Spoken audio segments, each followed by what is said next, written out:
Assalamualaikum warahmatullahi wabarakatuh. Selamat datang kembali di channel cerita horor Bendy Story. Malam itu hujan turun lagi. Memang bisa dikatakan belakangan ini hujan sering terjadi. Namaku Dirva. Malam itu jam 10, aku sedang melakukan perjalanan dari tempatku bekerja menuju Jakarta untuk mengunjungi rumah nenekku. Aku sengaja pergi pada malam hari itu untuk menghindari padatnya kota Jakarta di siang hari. Orang tuaku dan adikku sudah terlebih dahulu pergi ke Jakarta. Karena aku masih ada pekerjaan yang harus aku selesaikan, akhirnya aku pun pergi sendiri menggunakan bus kota. Pada malam itu keadaan bus sangat ramai sekali oleh penumpang. Untung saja aku masih mendapatkan tempat duduk. Aku duduk di dekat kaca bis dan di sebelahku adalah seorang pemuda yang kelihatannya sedang murung. Pemuda itu mengenakan topi dan juga sesuatu yang mirip dengan cincin, namun terpasang di semua jarinya. Pemuda itu hanya menganggukkan kepalanya ketika aku bilang permisi. Aku sendiri merasa ada yang aneh dengan pemuda tersebut. Jika dibilang aku takut, aku memang takut. Karena aku belum pernah melihat orang aneh seperti itu. Namun aku mencoba menyingkirkan perasaan takutku agar perjalananku terasa nyaman.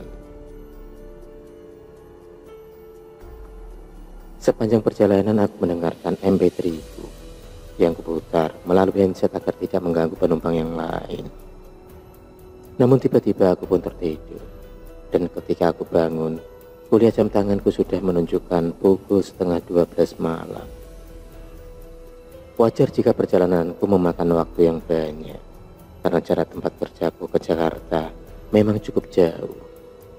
Namun ketika aku lihat sekeliling bus, ternyata bus sudah sangat sepi. Termasuk orang yang berada di sebelahku tadi, kini sudah tidak ada. Yang ku tahu hanya sopir dan keneknya. Dan akhirnya, aku pun mendekati mereka berdua.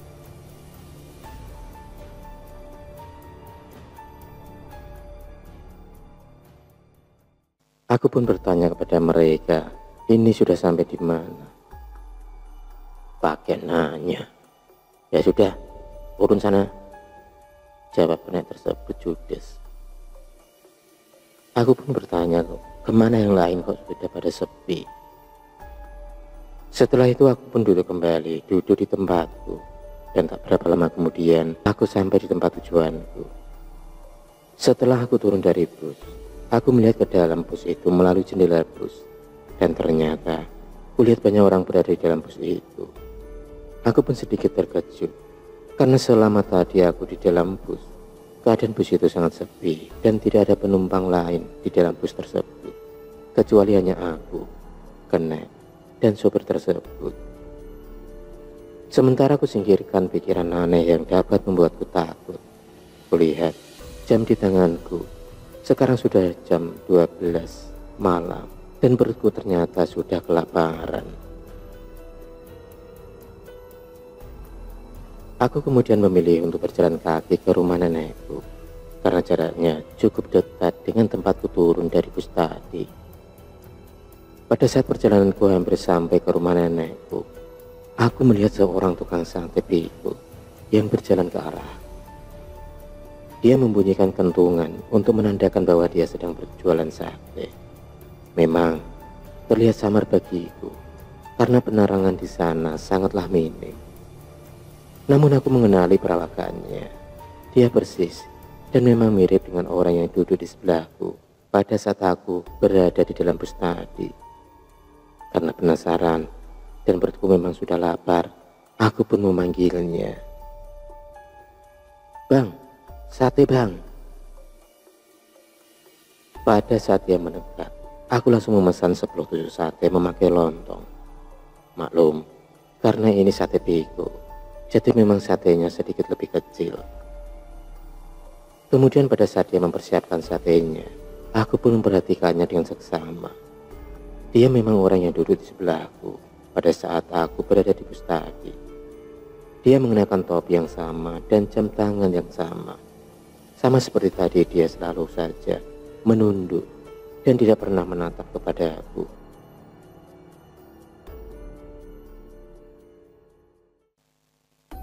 Rasa takutku sudah hampir mencapai puncaknya. Aku ingin lari, namun sudah terlambat. Aku tidak enak jika harus membatalkan pesananku. Namun ketika aku melihat apa yang sedang dipersiapkannya itu bukanlah daging ayam, melainkan jarinya sendiri. Dia membakar dan memotong-motong jarinya sendiri.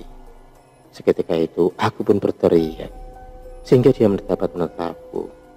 Tampak wajahnya yang hangus dan menghitam. Lalu dia pun menyeringai kepada aku. Tanpa basa-basi lagi, aku pun langsung lari ke rumah nenekku dengan sisa tenaga yang kupunya. Untung saja aku segera sampai di rumah nenekku. Jantungku terasa deg-degan. Keringat di tubuhku mulai bercucuran. Nafasku terasa terengah-engah. Setelah masuk ke dalam rumah nenekku, ternyata semua orang telah menungguku. Aku kemudian menceritakan semua kejadian aneh yang kualami tadi, dan mereka semua tampak heran, karena setahu mereka tidak ada bus yang berhenti di tempat aku turun tadi, karena memang bus tidak boleh melewati jalur itu.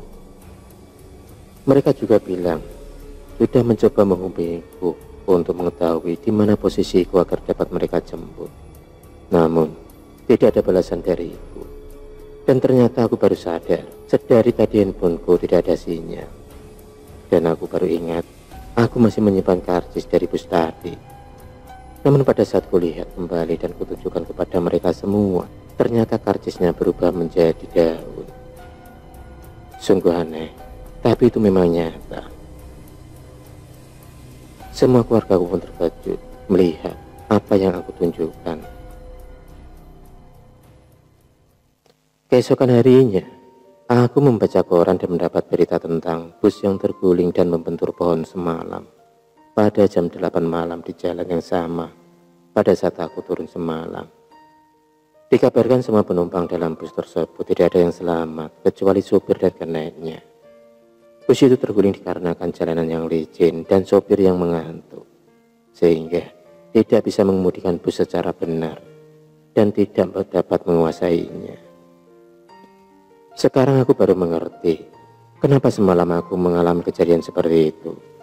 Tapi yang masih belum aku mengerti, kenapa aku bertemu dengan hantu tukang sate pikul itu semalam. Apakah orang yang duduk di sebelahku di dalam bus tersebut adalah tukang sate pikul? Aku pun masih menyimpan pertanyaanku itu hingga sekarang. Itulah pengalamanku ketika pergi ke rumah nenekku.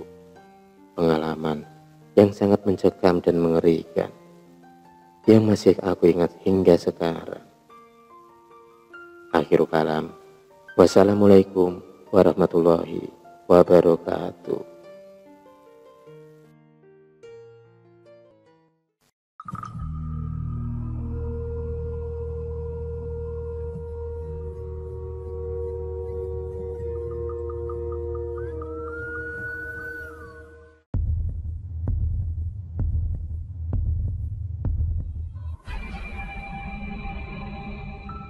Terima kasih sudah menonton video cerita bergambar ini.